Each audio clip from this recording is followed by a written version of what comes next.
Hey everybody, it's me again, just reminding you all about the upcoming Twitch Hackathon happening the weekend of April 21st and 22nd. This event is going to be partially hosted on location in Amsterdam, but will be streaming on Twitch for all 48 hours.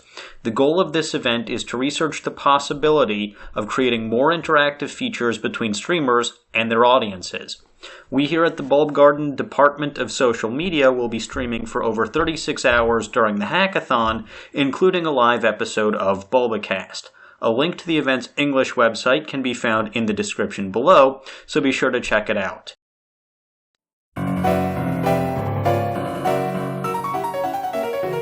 Hello everyone, and welcome to another marvelous episode of Bulbacast. As always, I am your host, the mutated experiment known as Maniacal Engineer. In the previous episode, we discussed our histories with the Pokemon franchise with the heavy focus on the video games. This time, we'll be expanding that and talking about our histories with the anime, the TCG, the manga, and other Pokemon collectibles. Please note that for the purposes of this episode, anime includes both the movies and animated shorts like Origins and Generations. Of course, before we can get to that, let's introduce our panelists, starting with two brand new faces. Flaze, how about you? Hello, good to meet you. Would you care to tell us a little bit about yourself, Flaze? What do you do on the forum? Well, I started on the forums back in 2008. I mostly spend my time in either the role-playing section, which I'm a part of, or the writer workshop section, where I actually spend most of my time now, since I mostly write fan fiction for that. Alrighty. And LG, what about you? Hey, I'm LG. I'm on the forums and the Discord, specifically Fun and Games. Ah yes, my former lackey. You're not out yet. Give it a week. And we have two returning cast members, Saf and T West. Hey Saf. Hey T West. Howdy. Alright, so let's get this party started with our first question. Did you guys watch the anime, and what parts of the anime did you watch? Let's start with T West on this one. Okay, so my experience with the anime is not super in-depth. I watched a little bit of it when I was a kid, and when I was growing up, I watched a lot of the black and white anime, and I'd watch a little of the older episodes too, and a couple of movies here and there. My favorite episode is probably Celebi and Joy, which I think is from Chronicles. I think that's right, Chronicles. That was a great episode that I saw when I was a kid, and I really liked I think it might have been the second or third movie, the one with the dark trainer, and I think Celebi was in that one too. That was Pokemon Forever. It was the fourth movie. Okay, cool. That was great. So I've watched a little bit of the anime, but not a whole lot, trying to get into Origins and Generations too. Alright. LG, what about you? I've watched bits and pieces of a few of the seasons. I've watched like bits and pieces of Indigo League, Advanced Generation, and mostly I watched the Diamond and Pearl series. I've been meaning to watch X and Y. It's been queued up on my Netflix for months. I just haven't got around to it. Alright. And Flaze, what about you? Well, me and the anime actually have a pretty long relationship. I started watching it when I was 6, and I continued to watch it all the way to Diamond and Pearl, where I stopped watching it because I got annoyed with all the shows. I got back into watching it when XY was starting out again. I've been watching it ever since. I've also watched most of the movies. Just today I watched all Spokane Canyon and Night Review because I hadn't watched. Fantastic. And Saf, what about you? I watched season 1 and I caught a few episodes scattered among the other seasons when one of my younger brothers was watching them while I was here. And I watched season 1 again a couple of years ago and then afford to watch all episodes, but I gave up a few episodes into the Orange League because I didn't have the time to watch them all in a row. That makes sense. So I guess as for me, I watched the anime pretty much every single episode from the Indigo League through the Lily of the Valley Conference. Already going into the Best Wishes series, I was already disappointed by the OP character Tobias when he showed up during the Lily of the Valley conference. And, when Ash's Pikachu lost to Trip Snivy in the first episode of Best Wishes, I just stopped watching. Yeah, that shouldn't have happened. Well, I did end up starting to watch again right around the Lumiose conference, specifically because I'd heard rumors that Ash might actually win a league. Not that I believed those rumors, mind you, but I was intrigued. I did watch that for a bit, and I loved the art style. I really did. But of course, when Ash inevitably lost, I got bored again and didn't watch through the end of X and Y. I did start watching the Sun and Moon series when that first came out, but I really couldn't get into it, and the art style felt like a step back to me. I remember when I was recording, the first video I was ever in for the Bulba Garden channel was a news analysis with me, RQ, and Falcon Wing. And I had said at the time that the Sun and Moon art style really looked goofy, and I stand by that. It really does feel like a massive step back to me in terms of the artwork and the style of the series. So I really could not get into it, and it's. Well, it really depends more on how you look at it, because I actually thought the same thing when I first saw it. But it is true that it's hard to get into Sun and Moon when it's first starting out. In fact, the first 20 or so episodes are, aside from the ones that have to do with big blood battles, are pretty boring. But the thing that this new art style allows it to do is that it allows it to create more animation. And so things with movement, they're more creative, so to speak. And you can play around more with the characters. It's kind of more like a cartoon in that regard. I don't mind the animation that much. I kind of agree that I prefer the older style of the previous seasons, but I kind of like the direction that they took. I think it's nice that they're trying a little something new, trying to mix it up a bit. So I guess it's more of a take it or leave it with me. I don't actually mind how the animation looks. Like, it's really bouncy and really fun to watch. But it's mostly that's good. Yeah, it's mostly the faces, the dumb faces that make me hesitant to actually watch it. I don't think I'd be able to put up with those all the time. To be fair, it's a really fun concept sometimes. Like, just last episode, Ash basically joined a team of Sasinians that were playing rugby against another team of Sasinians, and it did this thing where the episode ended and Ash still hadn't come back. And it wasn't until after the credits that they told you that he came back. I'll fully admit I really didn't give the Sun and Moon anime much of a chance.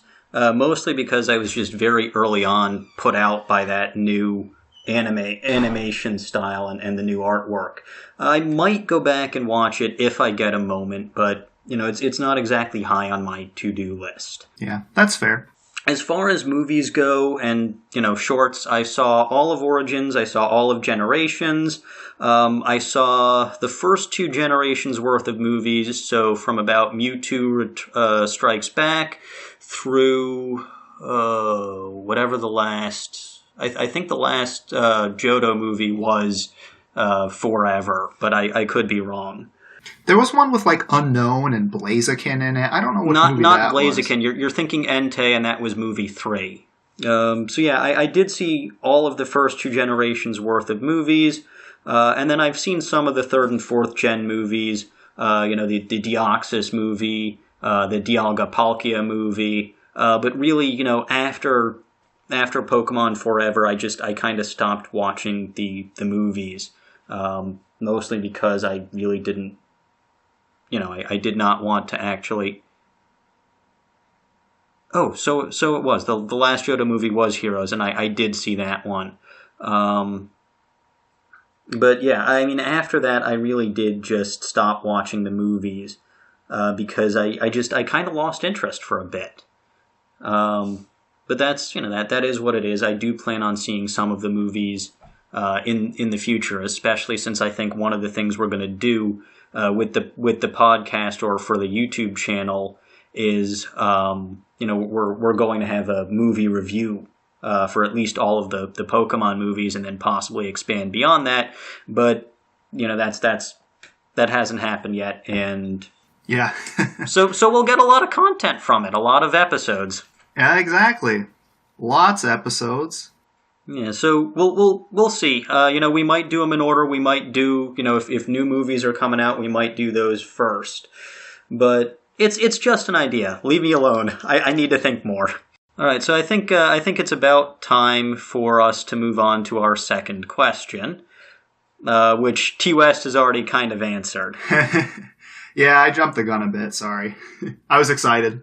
That's quite all right. All right, so question 2 is, do you have a favorite episode or moment from the anime? And of course, this does include your favorite movies. LG, we'll start with you this time. As far as the actual anime itself goes, I'm surprised to say that I don't actually have a favorite moment. I was thinking about this for like all of last night, and I surprisingly couldn't come up with one. So I'll just say go for the horn, just for the sheer moment of stupidity of it. Is that with Lieutenant? Oh no, that's with Brock, isn't it? No, That's with Blaine. Oh right. Oh, yeah, I the forgot Rhino. about that. Well, that predated the lightning rod ability, so kudos. Very true. All right. Saf, what about you? Well, of course, my favorite episode is episode 35, because it has a beautiful Pokemon in it, and the bandit. The band. Oh, the band my episode? I'll never forgive them for that. Well, to be fair, that episode was kind of inappropriate for the young children, I think. Yeah, I mean, when there's like... But Dragonair is always appropriate. Less so when They should have kept it in just for Dragonair. And for the movie, I guess my favorite would be the second one. I watched only the first two, and I loved both. But The Power of One has Lugia in it, and it's a beautiful song. So yeah, I'll say the second movie is my favorite. That was a great movie. It was good. I did actually go see that one in the movie theaters because I could. Flaze, what about you? Well, anime-wise, I can't say I have a specific episode that I like the most, but basically anything that happens in any of the leagues. Like Ash's battle against Aline and SY, his battle in Yodo. There's also the episode where he nurses Charizard back to health and starts obeying him again. That one always resonated with me, because how it showed the way the relationship is with two has grown. And it was something that I had been waiting for in a long time.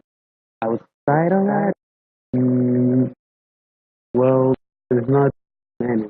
Though the Sun and Moon series recently did an episode where the characters basically act like Power Rangers. It was just laugh out loud funny. All right. I guess as for me, my whole favorite part of the anime was the galactic battles. Like pretty much all of galactic battles I enjoyed. Because I really do like Team Galactic. They are my favorite evil team.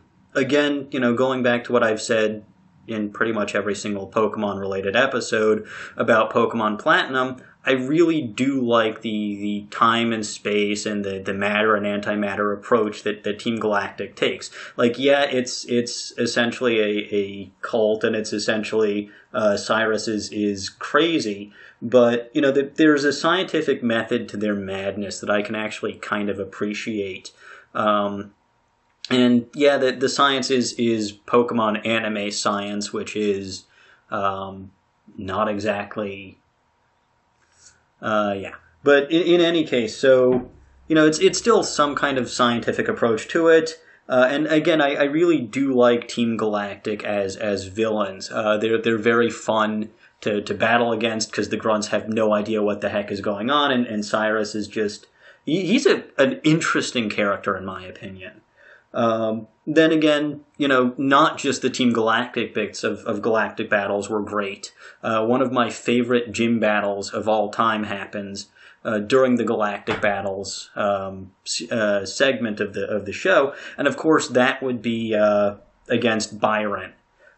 People who are users on the forum and regulars in the Fun and Games section may remember that last October, the Fun and Games staff we all themed the 8 Sinnoh gym leaders, and of course, I got Byron, who is one of my favorite gym leaders of all times, given the fact that, first of all, in the English anime, he was voiced by Dan Green, the same guy who voiced Entei, and of course, he voiced Mewtwo in Mewtwo Returns, among many others in the series. Yes, I was getting to Yugi. He is most well known, or at least he is very well known for voicing Yugi Moto from the original Yu-Gi-Oh! Series. And his whole enthusiasm, his whole, I love Bastiodon, sort of... so do I. Yeah, and his whole... Actually, his whole spiel about the hole digging in his debut episode was it was really funny. He's a really hilarious character, and he's one of my favorite gym leaders in my favorite game. Even though every time I see his text in Platinum, I read it in the Dan Green voice. So are you telling me that Byron and Entei are the same person? Entei's not technically a person, but yes. What? That's Yeah. crazy. But yeah, I guess my favorite movie is the first Pokemon movie, which is Mewtwo Strikes Back. Just because it was the first Pokemon movie that I ever actually got to see in a movie theater. My father, I dragged my father there. He took me and he took my best friend. And it was a really great experience. Plus, Mewtwo is one of my favorite Pokemon of all time. It's no Metagross, but at the time of the original 151, he was probably my first or second favorite Pokemon. And that's that's just how I feel. As far as anime openers go. My favorite anime openers are the Advanced Battles from Gen 3 and Galactic Battles from Gen 4. I really do like I like the songs that the openers go to, and I really do like the animation that's going on during the song. I like both of those, and that really shouldn't surprise anybody. So yeah, that's that, and once again, I do find myself rambling quite a bit. So let's just move on to question number 3, which I jumped the gun on. It's, what's your favorite Pokemon movie? I think my favorite one would have to be Spell of the Unknown. I just really like how small scale everything about it is. It's not a save the world story, it's a more personal story. It's how they have to get to the girl and how they have to fight Entei. I like that both Misty and Brock get to actually fight. And I just think it's a movie that tries to do a lot more than you would expect from it. I think Mewtwo Strikes Back wins out with us the action, but I like Spell of the Unknown more for how true it tries to be. All right. Saf, what about you? My favorite movie? Mm-hmm. The second movie? I think I already said that. Oh yeah, so you did. Because of Lugia, yes? Yeah, and its song. I love its song. That movie is great. And I love the mastermind, too, who's trying to capture all the birds. He's really cool. He is the embodiment Lawrence of the Pokemon Third, I players. believe. I Yeah. must collect them all and just keep them around. And he loves chess, too, or something. Moving the pieces around on that imaginary board or whatever. And I still have that ancient Mew card. Dude, that card's like worth $500. We'll get to the we'll get to the cards in a bit, guys. Stop jumping the gun. I'm trying to do a I want to segue here. T West, I don't think we've gotten your favorite Pokemon movie, unless I missed something again. Well, I briefly mentioned it was, I guess it's the third movie, maybe the fourth. The one with the Dark Trainer and Celebi and Celebi, Suicune. that's Forever, so it's number 4. The fourth movie, right. That one was really fun. I agree with Saf that the second movie was really great too. I'd like to watch those movies again just to see if they're as good as I remember. Maybe it's just nostalgia talking, but those were the ones that I really enjoyed. Well, you'll get a chance when we do our podcast movie nights. Exactly. This is a good opportunity to do that. I thought so. All right, so LG, what about you? People who know me might be surprised to learn that it's actually not Lucario and the Mystery of Mew. My favorite one is actually The Rise of Darkrai. I had that one on DVD as a kid, and I watched it all the time. Like, I really loved Darkrai. He was cool. See, I like that movie too. Basically, the twist at the end where Darkrai is actually trying to help and not hurt people by giving them nightmares. That was interesting. You know, it was one of the few Gen 4 movies that I actually did see. So yeah, it was a good movie. I'm not gonna argue with you on that one. Now we can segue into the trading cards. Right? Yeah. All right. So the question is, did you ever collect the Pokemon cards, and when did you start collecting? LG, so that I don't skip you again, we'll start with you. I guess I started collecting about when I got into Pokemon, so about 10 years ago, but I kind of stopped very quickly. I did start, I suppose you could call it collecting. I did start getting a few more just last year, where I just found some cool looking cards in like one of the game shops I go to, and I just bought them loose. What expansion was it? Do you remember? God, I don't know. What set was it? The one with Rainbow Galisa in it? I'm not sure. My knowledge pretty much ends after the Neo series, so... Yeah, so, like, I have no idea. All right. T West, what about you? I think I'm kind of the same way, LG, where I started collecting the cards really young. I didn't really buy a lot of cards firsthand. I got a lot of secondhand cards, from friends or whatever. So they were all beat up and they were, nasty looking. But I did get a couple, a pack or two in a stocking, like at Christmas time.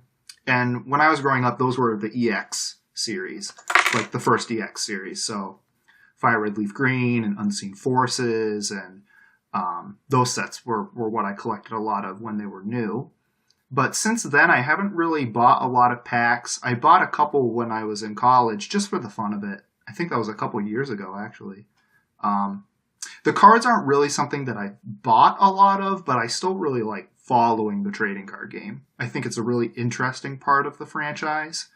And for me, it's basically, in the video games, there are Pokemon that are really, some of them are just unusable in competitive battling because of base stats or whatever. But in the trading card game, it's a lot more open. You can make a card based on a Pokemon that's really competitive because you have a lot more freedom with how you design a card. And I just think that's really cool. So I've always wanted to try and go to a tournament one day and just build a deck and see how I could do and just meet other people who play the game. But it's expensive and it's a lot of time to test and make decks and stuff. So that's really why I haven't been doing that. But I still like following the game. Been watching the last few tournaments and stuff. All right. Saf, what about you? I never really collected Pokemon cards, but I have a bunch of theme decks, mainly because I like teaching people how to play. I still have cards from forever ago, like that first starter set with the holographic Machamp. Yeah, I remember that. And the one with the CD-ROM included. I don't even know what that CD-ROM was, but... And as I mentioned, that ancient Mew card that isn't legal to play in competitive for some reason. I don't know why. It's because it's too good, that's why. Yeah, that must be it. It's too good. I'll also say I really love the trading card video games, too. On Game Boy Color, those are excellent if you want to play some of the old school trading card game. Yeah, spent a lot of time on it. All right, so Flaze, what about you? Well, I started collecting the cards back when I was in elementary school because they got really popular in my school. And I played around with it for a few years, but then all of my cards were stolen. And I tried getting back into it in 2014, but I couldn't really keep up. I mean, the Dust 4 thing I only played in like the online PC, mostly because well they kind of don't get here anymore, and they haven't for a few years. All right, so I guess as far as I go, as I kind of already hinted, I started collecting with the very first series of cards when they were released in the U.S. So, the original base set, the fossil set, the jungle set, the gym leader heroes, the Team Rocket one. All of those first series ones, I bought a lot of cards from those. I continued collecting through the second generation of cards, all of the Neo series, and then really I kind of just stopped somewhere in early Gen 3. I'm not sure why, but my interest in it died down, and I stopped collecting. But I did recently pick up a few of the Sun and Moon booster packs just because. I've seen some of the interesting cards that they have, and I was at the store and I was like, you know what? Why not? Although I didn't actually get a why not card, so I guess not. Why not? Well, I think after they printed the last Neo set, I think that was Neo Destiny, that was when Wizards of the Coast was losing their license of the trading card game. And that was when they were printing the E sets, the ones with the weird barcodes on the side. Yes. And, they were basically trying to run the game into the ground at that point. They were making these huge sets with, these weird cards that had all these barcodes on it. And I don't know, I think that's when a lot of people just stopped being interested in the game. And then, the Pokemon company started self-publishing them with EX Ruby and Sapphire. This also does kind of tie into when I was kind of already getting tired of Pokemon to begin with. Yeah, I think that also played into it. Yeah, so it was just bad timing for the series altogether, and I never really picked up trading card collecting again once I did finally get back into the games, starting with Platinum. It just, I've played the games, and I did watch some of the anime, but I really have not, as far as things go, I have not re-picked up the TCG much, and I probably won't. Yeah. If you wanted to try a new set that has some classic cards, you should check out Evolutions. It's got all the classic card art with a couple modern things thrown in there, too. It's a really cool, nostalgic set. I think that came out a couple years ago. I do like nostalgia. Yeah. It's got, that classic holofoil with the star-studded kind of background. That looks really cool. And they've got some cool other cards in there, like Here Comes Team Rocket, and just some cool stuff like that. Hey, there's something about the card game that I've been wondering for a bit. What was the whole deal with the golden-looking Pokemon? What was that? The gold? Yeah, golden. There was a point where they released a bunch of golden Pokemon. Yeah, they did. I think it's somewhat like, and LG, maybe you know more about this than me. I know that you know a lot about Yu-Gi-Oh, right, LG? Yeah, play the game, yeah. Yeah, because I know Yu-Gi-Oh has a ton of different rarities for their cards, and I think maybe Pokemon was trying to do that a little more.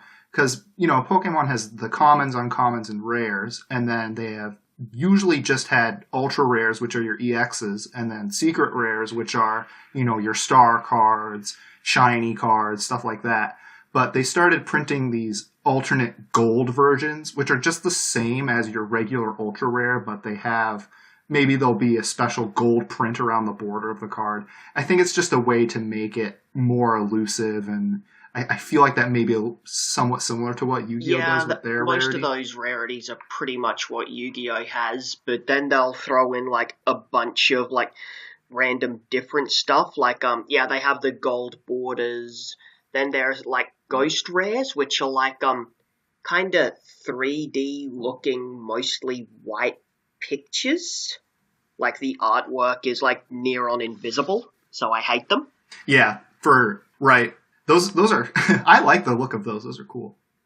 Obviously there are full arts too, and there are those variations too of the ultra rares. They've just been really expanding the rarity chart, and I think Sun and Moon really had a lot of different rare cards when that set came out. So, in other words, once again, it's Spaceballs 2, the search for more money. Yeah, pretty much. Yeah, that's pretty much it. I mean, when you're a collector and you want to have the full set, it makes it more difficult to find. It makes it more enticing. Of course. Find those rare cards, so it makes sense, I guess. Absolutely, 100%. No, it doesn't just make sense. It makes dollars. Yeah. All right. On that note, and we've kind of sort of already touched on this, with some of our previous statements. But the next question is, how many cards are in your collection, and what's your most prized card? Do you have a card that's really rare or that holds a lot of sentimental value to you, or what is your favorite card? T. West, let's start with you on this one. Well, I don't have a lot of cards. I have a big binder, and I don't know how many pages are in that binder. Maybe 30 pages worth. And then I have a box. Like everyone's got that tin of Pokemon cards with all your duplicates or whatever. That all gets thrown in there. I would say if I had to throw out an estimate, maybe around 200, 250. I'm not 100% sure, but anyway, my favorite card that I can think of off the top of my head was Dark Raichu from the Rocket set. I really liked that card because I think it was one of the first secret rares printed in the game. And it's just a cool artwork. I really like that. And I found myself really attracted to the trainer cards too, because they're just really interesting to me. So I think one of my favorite trainer cards is probably Gust of Wind, because that card was really good back in the day. And it was still good when it got reprinted as a Pokemon Catcher in Emerging Powers. All right. Saf, what about you? I have like 20 theme decks, so around 1,200 cards. Plus I have that box with like 200 cards that aren't part of a deck, and that come from random sets from the base set to the early Sun and Moon sets, but really random. And I don't really have a card that I like more than the others. Just not even Dragonair? Well, I don't have many Dragonair cards. I have those that are in some theme decks. Of course, they're beautiful, but they don't hold some sentimental value or whatever. All right. Flaze, what about you? I sadly have no cards, and I don't really have a favorite card. So basically, I just couldn't really get into collecting full time. So I don't have any cards that I can say. All right. And LG, what about you? Of like all of my old cards, I think there's about, I don't know, maybe 100 or so. I'm not really sure. But the new ones I've gotten, there's about 7 of them in total.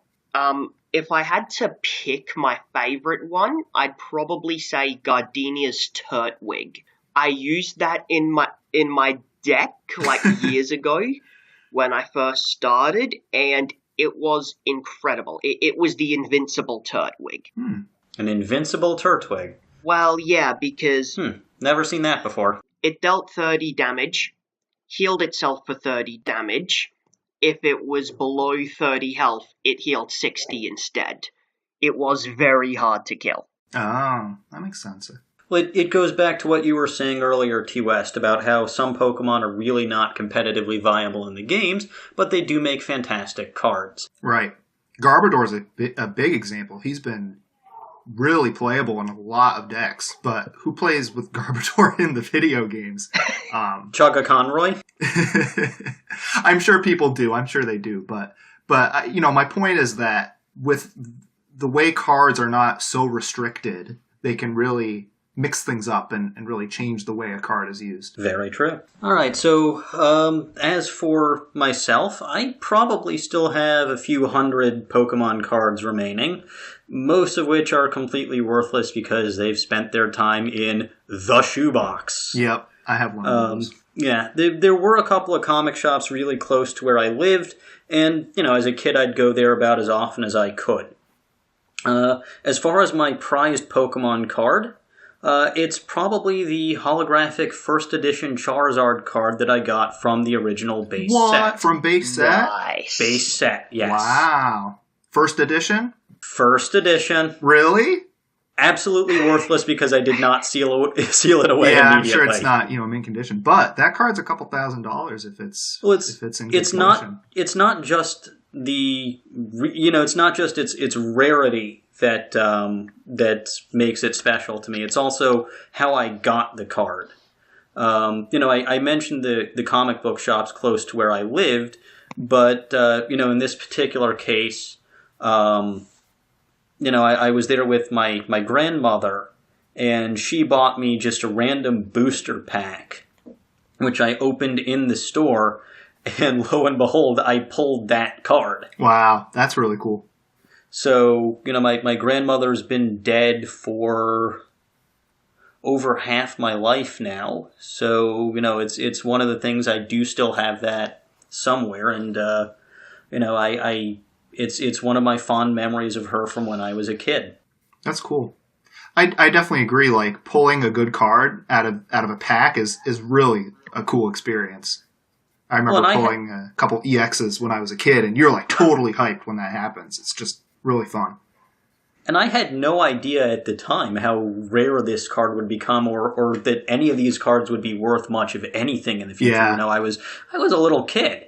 Right. And it's been played with. I actually had it, and we'll get into this when I get into the next question. But I actually did have it as one of the headliners in one of my homemade decks for a while. I guess going back to card games versus the video games, not only can they make Pokemon that are not competitively viable in the TCG, they can also make moves that are pretty much garbage in the game be absolutely devastating in the trading card game, with Fire Spin of all things doing 100 damage.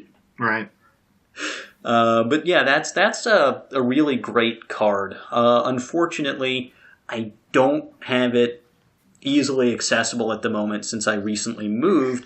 Otherwise, I'd have a picture taken of it that we'd have on the YouTube channel. But I do have that, and it's my prized possession, not just because of how rare it was, but because of who I got it from.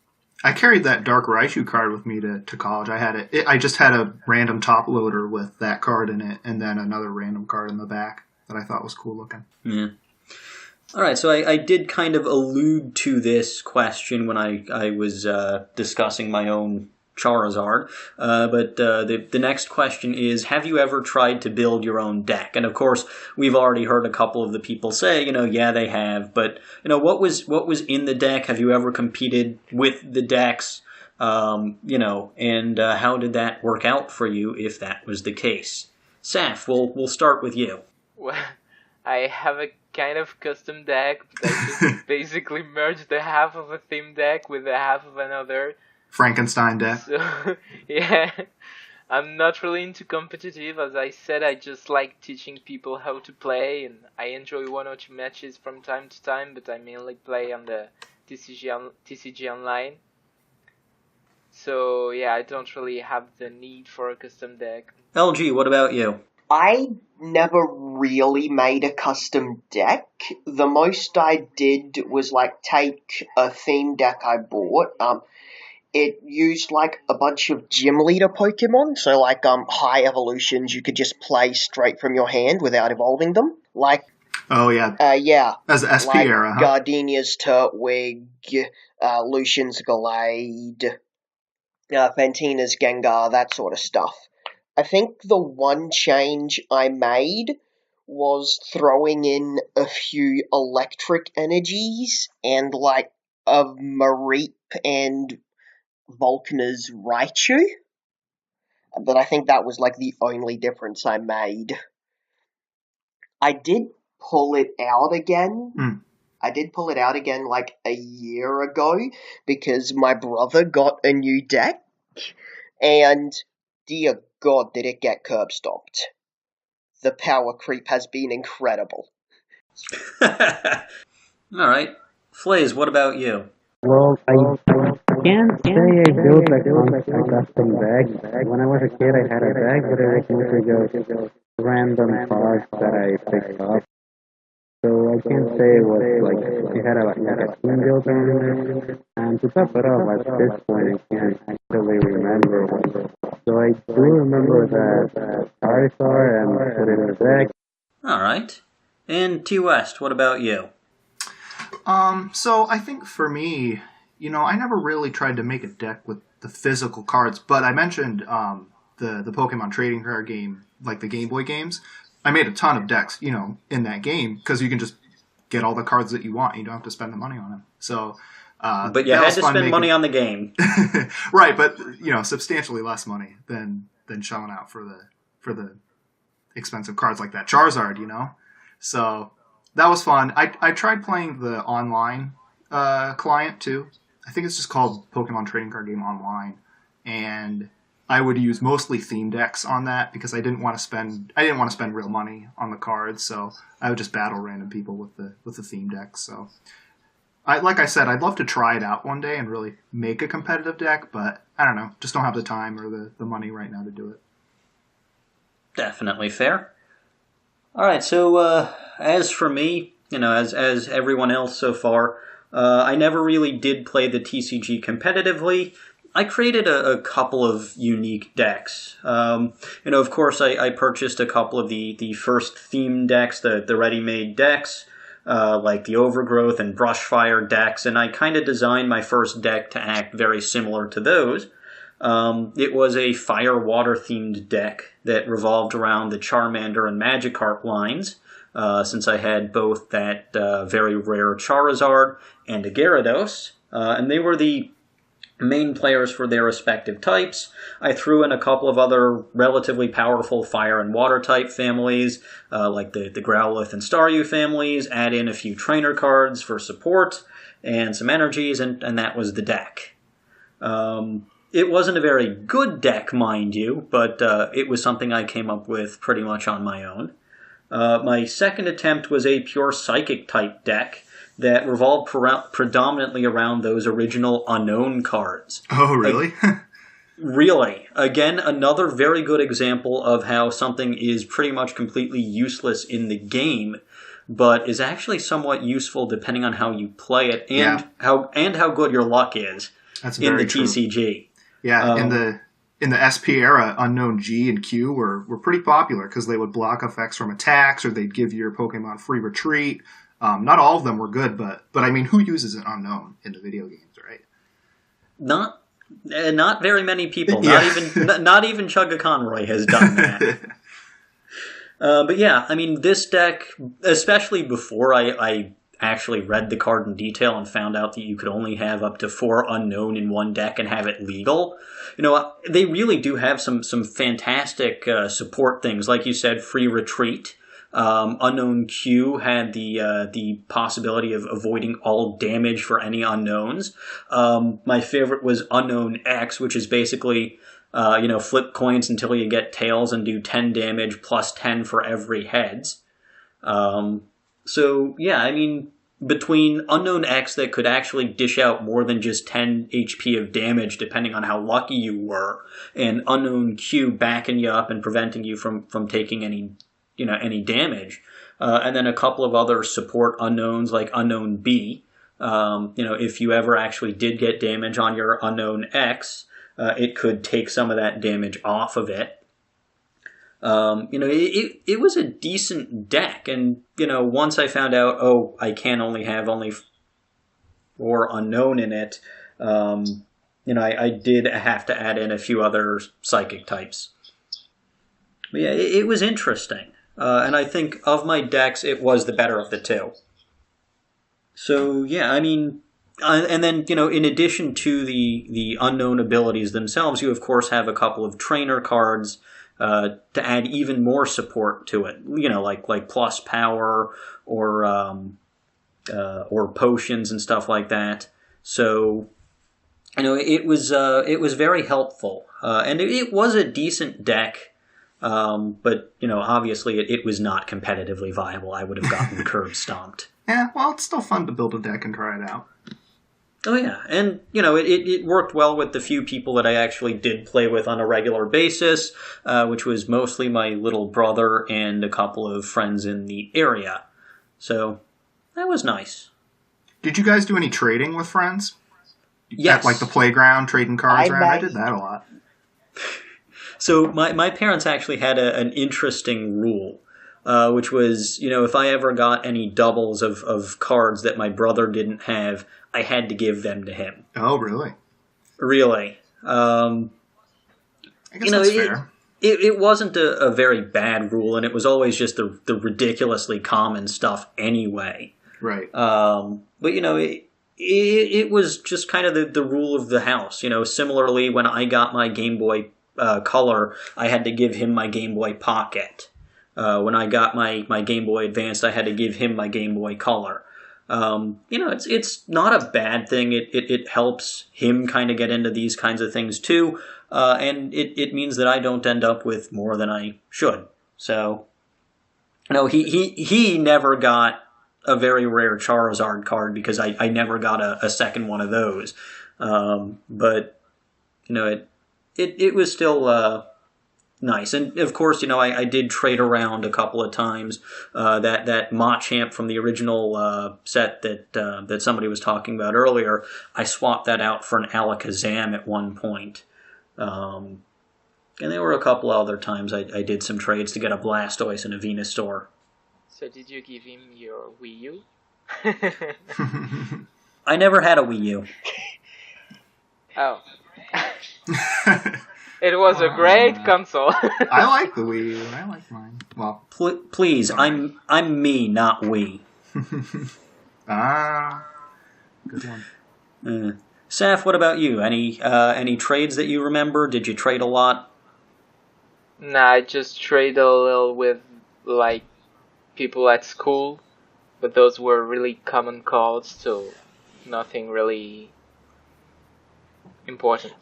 I made LG? one terrible trade, like, really early on when I got my cards.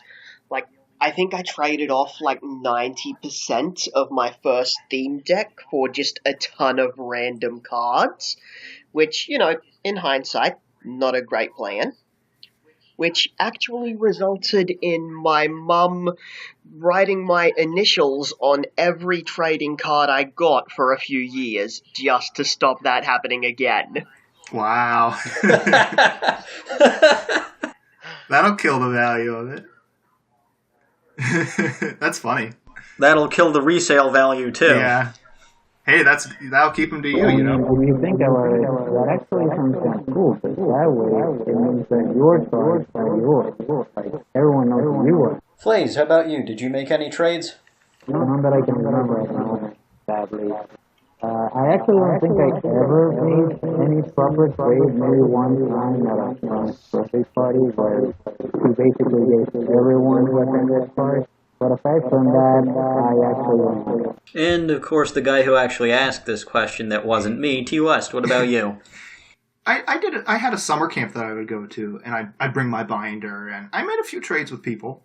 I can't remember any in particular, though. I think I remember trading... Yeah, there was a card called Rocket Zapdos that was from the Team Rocket Returns set. It was like the return of the classic Rocket set. I think I remember trading that for like a Vileplume from Jungle, with the weird 90s CG look to it. Yeah, I've got that card too. Yeah, although I think I didn't realize at the time, but it's not English. I think it might be Spanish, I think. But it has the same name in Spanish as in English, so I didn't notice it at the time, but then I realized that I didn't even have an English card, so that was kind of funny. Get Flaze to translate it for you. I don't remember if it was Spanish or French or maybe it was German.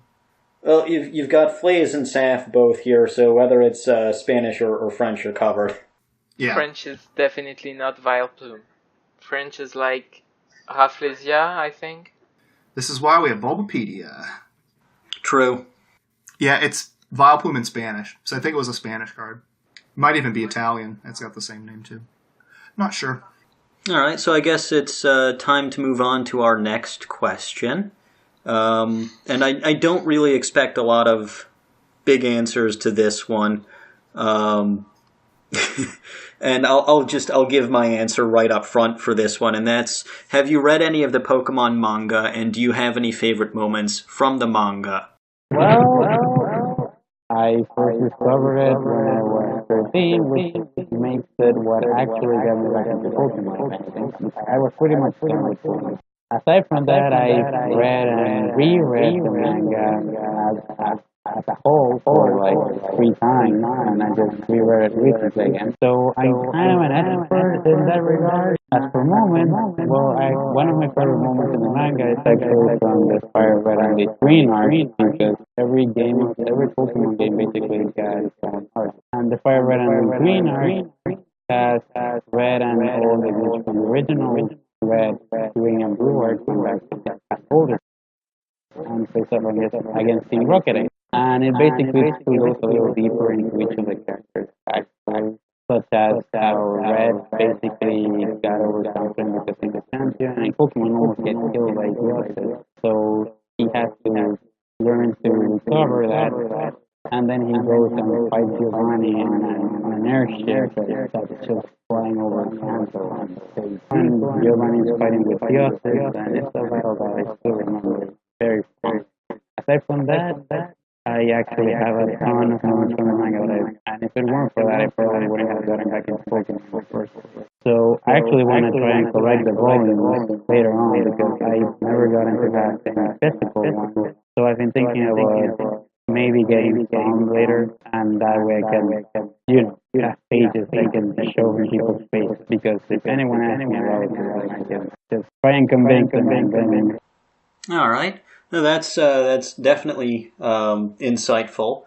I personally never really read the manga. I glimpsed at a few pages here and there in the Adventure series, but beyond that, I've never really had any experience with it. So hearing your insight, Flays, is definitely something to consider. LG, what about you? I've read the Red, Blue, and Yellow chapters of the Adventure series, and I think my favorite moment was when Yellow was fighting Lance, and like a bit of the way into it, Lance just casually goes up and heals his Dragonairs with this ability that up until this point we've been led to believe only Yellow could do, and he's just super chill about it. Like, what, you thought you were the only one who could do this? Think you're the only big shot around here? Well, he is Lance. That's true. He is pretty much boss.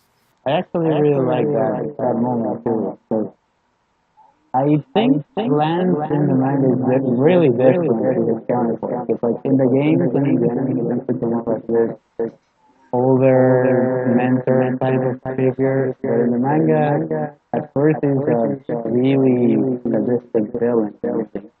And then he kind of just redeems himself slowly. So he does end up becoming a mentor figure at the end of the day.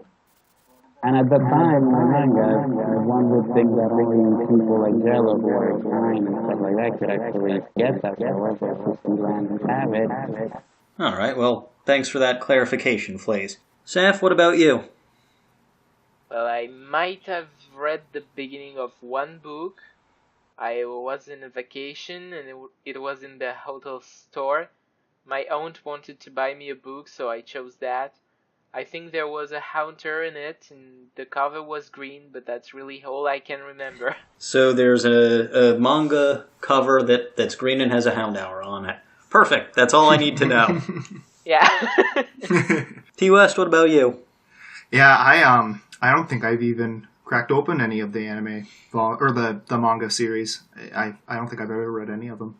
So I unfortunately don't have a lot of experience with it. The major thing that I'm aware of is that apparently there was a character, Blue, in the Adventure series who became green in the dubbed version. They kind of switched her around. She was kind of a female pseudo-antagonist. That's about all I know. That Blue and Green were switched between the original Japanese and the translated. I'm not sure. So the fact that in the West, we got red and blue instead of red and green like the English. So they kind of had to change it because people wouldn't know green because he would have been the female character that didn't get put in the game. And so he did release.